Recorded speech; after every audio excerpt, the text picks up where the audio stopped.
Nuveen knows your ultimate stakeholder is tomorrow.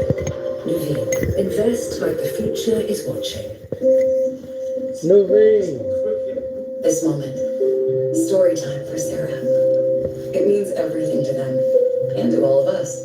At Evernorth, we make complex care journeys simpler with comprehensive coordinated care for better patient outcomes. Now, Sarah's grandma doesn't spend all day at the infusion center. She gets her treatment at home with Evernorth's specialty pharmacy, Agredo. So Sarah never misses story time. Evernorth Specialty Services, because every moment counts. Markets can move just as swiftly as your day does. That ain't no lie. Marcus can move just as swiftly as your day does. Choosing the right You better know it. You better believe it. You better be prepared. SANTORIO HECTOR, Cleveland record producer, stock market savage.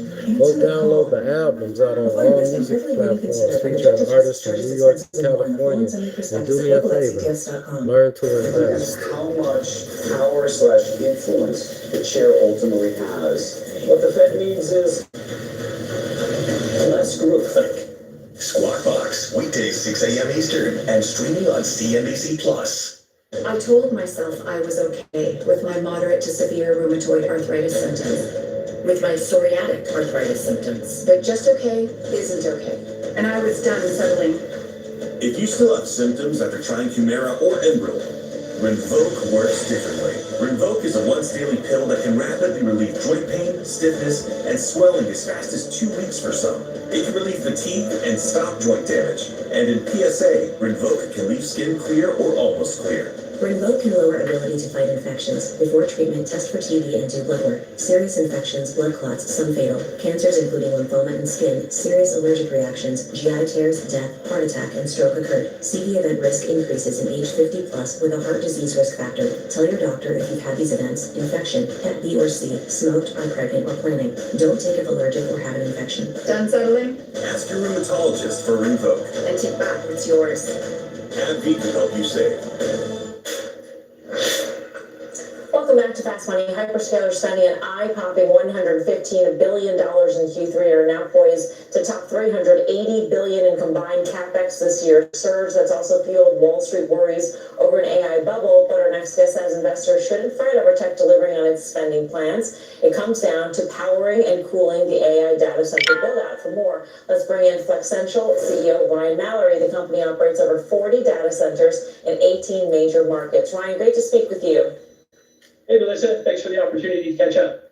It sounds like if it does come down to power and cooling, et cetera, that there is some question about whether or not all of that money will actually be able to be deployed if the bottleneck is happening at power, at cooling, at water, et cetera.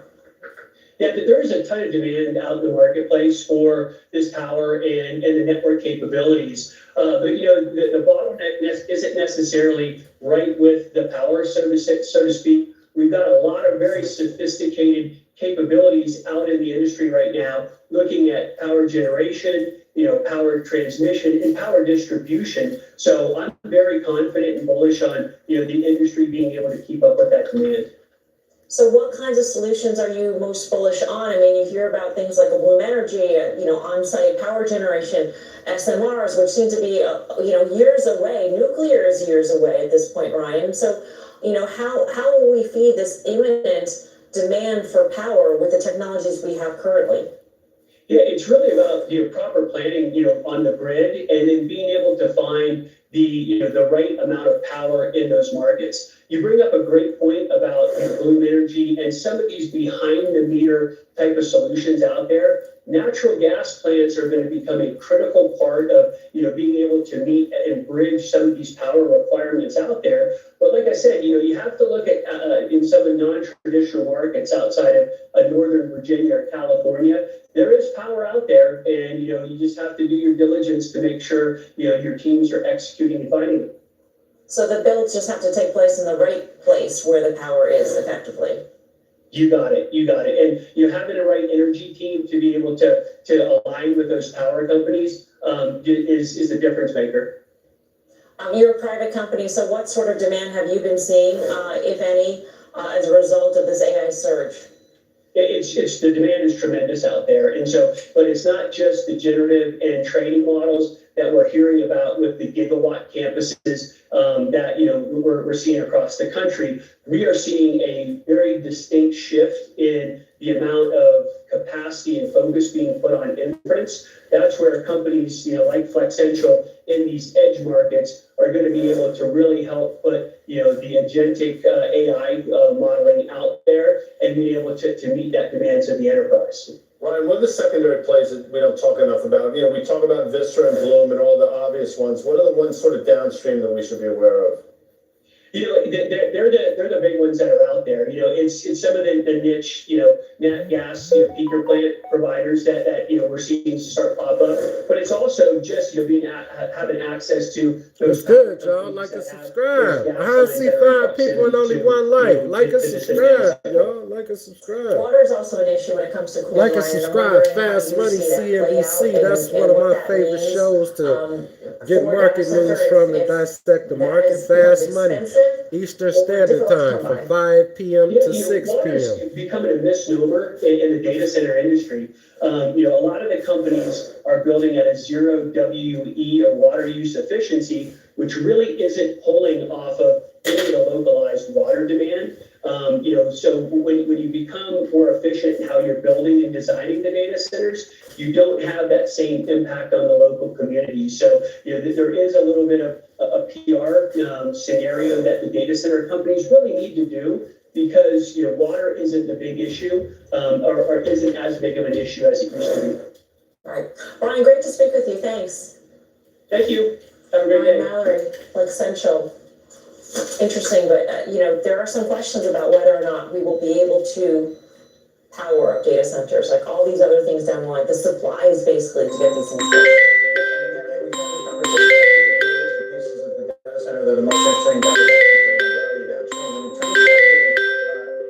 It's moved, but there are other places in the it's where that power is actually being accessed. So if you think about where a lot of these data centers are, Northern Virginia, California, Texas, it is driving up the cost of energy for everyday Americans using AI or listen, they're training these models. It takes a lot. That gentleman just mentioned inference. That's where a lot of consumers are going to be using it. But most folks are probably, the trade-off is like lower energy prices, less AI searches.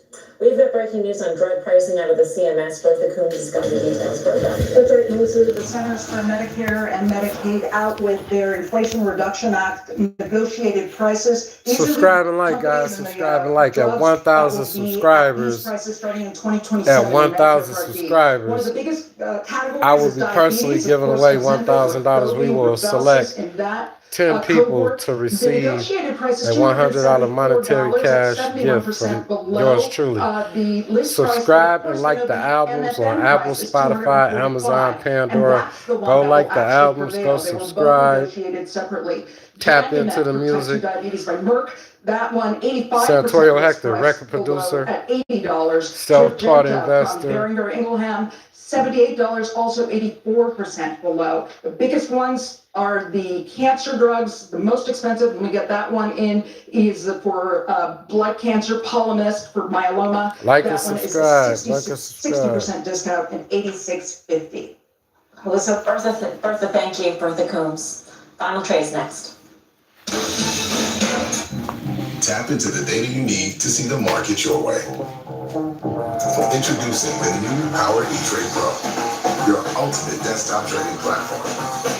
What y'all do all day, man? Did you trade the market? Are you invested in the market? Do you own stocks? If you don't own stocks, why don't you own stocks? Why aren't you taking some percentage of every paycheck and investing? What if the future of finance wasn't built around taking your portion? Why are you not taking a portion, a small portion of each paycheck and investing it into the market? As a technology-driven asset manager, we empower investors with an integrated system to take command of what matters most: your time, your future, your financial destiny. This is a new era of investing. Welcome to Abacus Global Management. When it's time to start your business, it's time for Shopify. You gotta get invested in the market, Customized guys. themes, sell everywhere people shop, and never That's what's gonna miss a change sale your life, for real.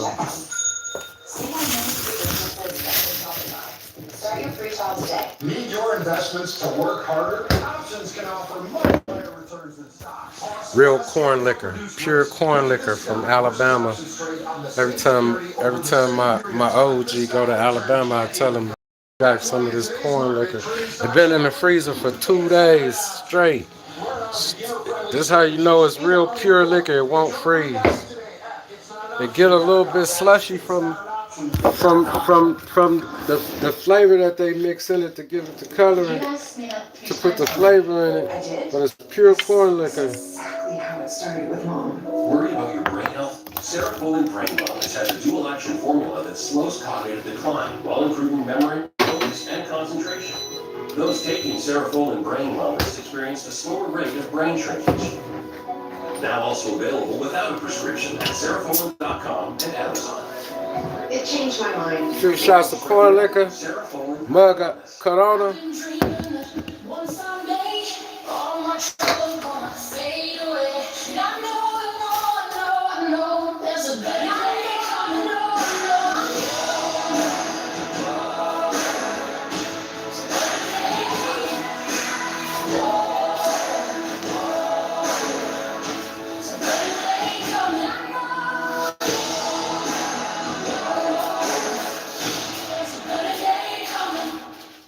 Yours, bring us together.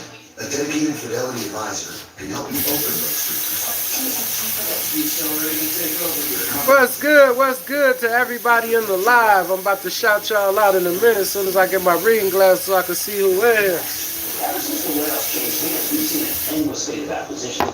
Like and subscribe, like and subscribe, like and subscribe. Bargains, Mad Money, next, and streaming on CNBC Plus. The official trade thing is over.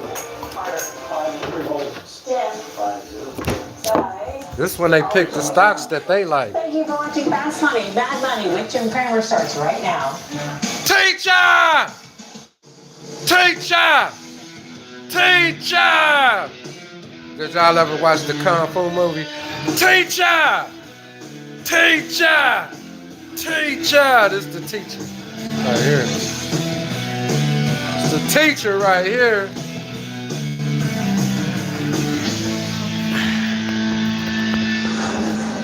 Hey, I'm Kramer. Welcome to Mad Money. Welcome to Kramerica.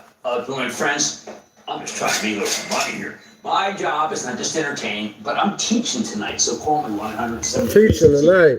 Jim Cramer. You either believe in artificial intelligence, Or you don't. or you should just stay away. Don't buy. You trust NVIDIA, Jensen Huang, or you can just go own some drug stocks, some tune stocks, and you know what? Why don't you just go buy some rares? Nobody demands hyperscalers. If you go out,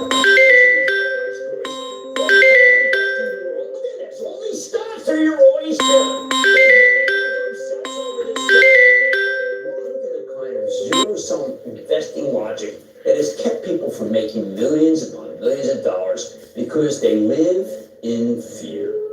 They only know to sell when stocks are going down and buy when they go up. And that is a terrible strategy if it's a strategy at all. You should never buy anything if you don't trust enough to buy more and wait this. Trust is how you benefit from stocks these days. Now, like any other day, shot up 664 points. Trust.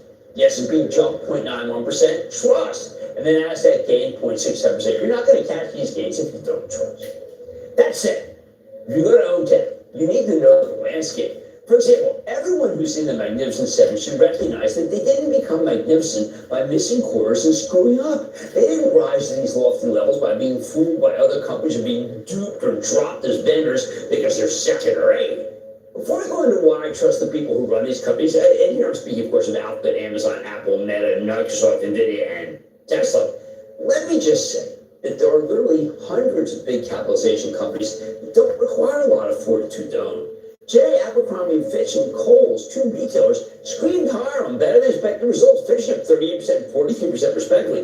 Those are more like takeover bids than earnings surprises. We have Best Buy on tonight, and wow, what a quarter they reported. Nothing's keeping you from owning those stocks instead of tech.